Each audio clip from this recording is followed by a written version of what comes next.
जबरदस्त गिरावट हुई और इसी के साथ बाजार में हलचल शुरू हो गई है। लोग पूछ रहे हैं कि क्या सोना चांदी खरीदने का ये अच्छा मौका है।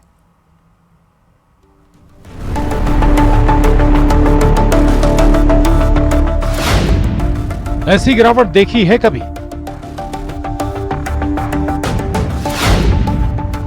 खाड़ी में कोहराम, सोना चांदी गिरा धड़ाम। मिडिल ईस्ट में कोहराम, 37,000 तक गिरे दाम। बाजार में हाहाकार, 40 साल में गिरावट जोरदार। अभी महीने भर पहले सोने और चांदी ने कीमत में बढ़ोतरी के रिकॉर्ड बनाए थे, लेकिन जैसे तेजी के रिकॉर्ड बने उससे भी बड़ा रिकॉर्ड टूटने का बना। सोने और चांदी के दाम में 37,000 रुपए से ज्यादा गिरावट देखी जा रही है। सोमवार को कमोडिटी मार्केट खुलते ही सोना चांदी भी धड़ाम हो गया। पहले सोने के दाम 1,37,000 रुपए 10 ग्राम से नीचे आ गया। फिर देखते ही देखते जेवरात सोना 1,28,800 रुपए प्रति 10 ग्राम पहुंच गया, जबकि चांदी भी 2,13,000 रुपए प्रति किलो से नीचे फिसल गई। दुकानों में भी अब जो है दाम कम होने के बाद ग्राहकी बढ़ती हुई नजर आ रही थी। आज के दाम जान लेते हैं। सर आज क्या रेट है? आज क्या रेट है? आज गोल्ड लगभग 140 के आसपास बोल रहे हैं अभी, 24 कैरेट। चांदी लगभग 215 के आसपास है। और नीचे आई है अभी युद्ध के हिसाब से अभी कुछ बोल नहीं सकते ऐसा कुछ भी। हाँ, कस्टमर भी हमारे साथ इनसे बात करते हैं। सर क्या लिया है आपने? कहाँ से आप आए हैं? हमारे नानी जी है, उनके लिए हमने सोने के कंगन लिए हैं। आज तो रेट कम हुए अच्छे। जी जी सर, खुश है? आज तो पैसा जी बहुत खुश है, ये खुश है। बहुत ज्यादा है रेट। क्या लेने आए हैं आप? बहुत ज्यादा चूड़ी ली है।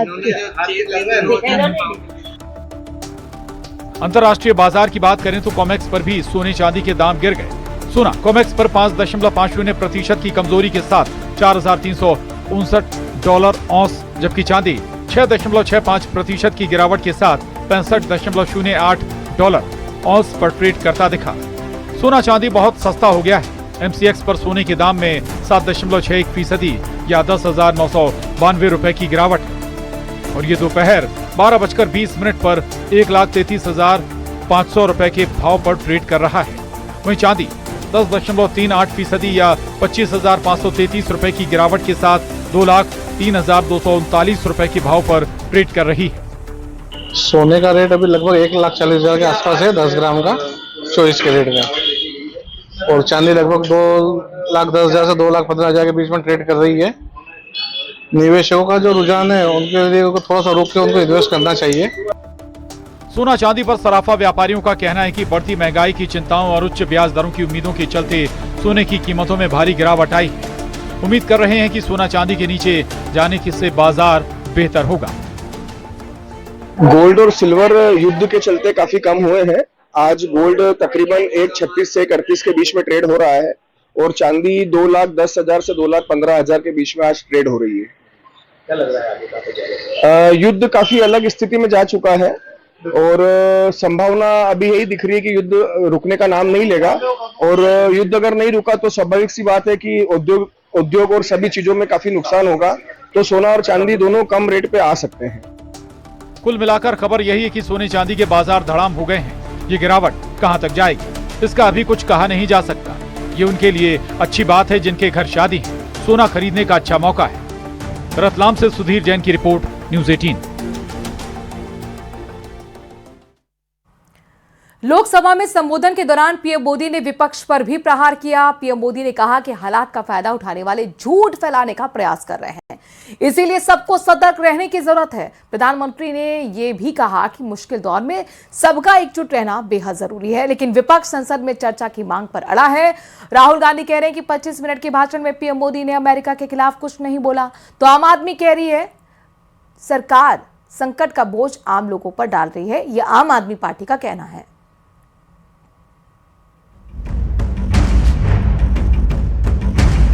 मिडिल ईस्ट में जारी महायुद्ध पर जहां प्रधानमंत्री नरेंद्र मोदी ने संसद से देशवासियों को भरोसा दिलाया कि देश में तेल गैस की कोई कमी नहीं है और दुनिया को फिर शांति का संदेश दिया, वहीं पीएम मोदी ने युद्ध के संकट के बीच विपक्ष की नेगेटिव पॉलिटिक्स पर भी प्रहार किया।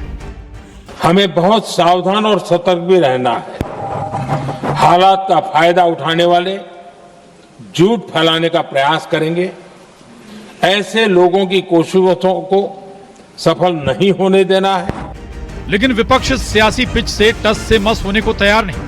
कांग्रेस जहां इस मुद्दे पर चर्चा की मांग कर रही है, तो वहीं समाजवादी पार्टी ये नसीहत दे रही है कि प्रधानमंत्री मोदी को अमेरिका, इजरायल के साथ अपनी दोस्ती और ईरान के साथ भारत के पुराने रिश्तों का फायदा उठाना चाहिए। सियासी बयानबाजी में आम आदमी पार्टी भी पीछे नहीं है। सुना है मैंने 25 मिनट का भाषण किया। मैं आपको गारंटी कह रहा हूं, लिख के रख लो, पार्लियामेंट हाउस में डिबेट नहीं कर सकते। उन्होंने ये कहा और देश को अवगत किया है कि परिस्थितियां क्या हैं। कुछ ज़्यादा नई बात नहीं कही है, लेकिन हमने जो नोटिस दिया है डिस्कशन के लिए, वो डिस्कशन होना चाहिए। तो प्रधानमंत्री को चाहिए, प्रधानमंत्री के मित्र नेतन्याहू, प्रधानमंत्री के मित्र ट्रंप हैं और ईरान से हमारे पुराने मित्रता के संबंध हैं। उन संबंधों का लाभ उठाकर प्रधानमंत्री जी को इस युद्ध को बंद कराने का प्रयास करना चाहिए। असली चीज ये है, आपने जबरदस्ती भारत को संकट में डाला। हमने कहा कि आप बातचीत कीजिए ईरान के राष्ट्रपति से, और जैसे चीन ने, रूस ने अपने देश में तेल को लाने का, गैस को लाने का इंतजाम किया, उनके जहाज नहीं रुके, आपके भी नहीं रुकते।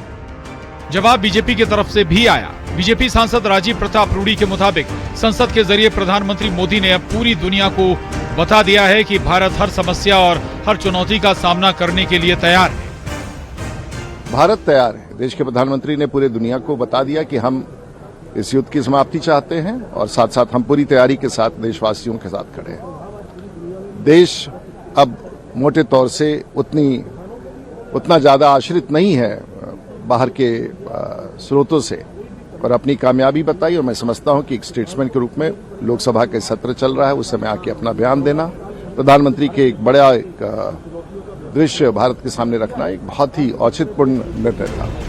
सियासत का ये हाल तब है जब एक तरफ प्रधानमंत्री मोदी ने युद्ध के चलते खड़ी हुई इस मुश्किल घड़ी में एकजुट होने का आह्वान किया है, तो दूसरी तरफ दुनिया के बड़े बड़े देश शांति के लिए भारत की तरफ देख रहे हैं। फिनलैंड के राष्ट्रपति के बाद अब पोलैंड की तरफ से भी कहा गया है कि जंग रोकने में भारत विशेष भूमिका निभाए। Bureau report, news 18।